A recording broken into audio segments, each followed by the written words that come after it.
We just saw it as essential, if we're gonna really put a dent in this housing crisis. The housing justice group Tacoma for All pushed to get the Landlord Fairness Act passed 2 years ago. The Tenant Bill of Rights has kept their families housed, that without the winter eviction protections, that their families would have been out on the street. But now they're fighting to make sure those tenant protections stay in place. It's really scary to think about what might happen if these protections are repealed in the winter and the impact that'll have on families. The proposed changes City Council are considering include increasing the late fee cap from $10 to 1.5% of monthly rent, but not exceeding $75, shortening the winter eviction moratorium, and exempting some affordable housing providers from the eviction moratoriums.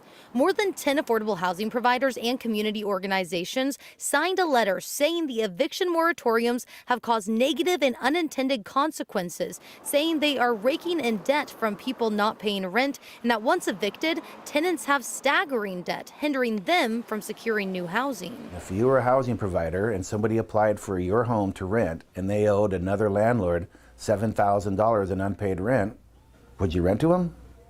It'd be a tough question to answer. Mark Melsness owns Spinnaker Property Management in Tacoma. He said the eviction moratorium has had the biggest impact. When there's no money coming in, that housing provider has to draw on whatever other resources they have. He says if changes aren't made, it could cause some smaller landlords to get out of the rental market altogether. When we are in a housing crisis, losing one rental home is going backwards.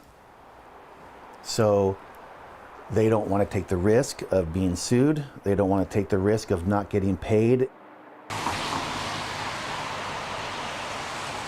A first reading of the proposed changes is scheduled for next week, and it could be voted on as soon as December 9th. Now, according to the Tacoma City Charter, a law passed by voters can be changed or repealed after 2 years of it going into effect. In Tacoma, Connor Board, King 5 News.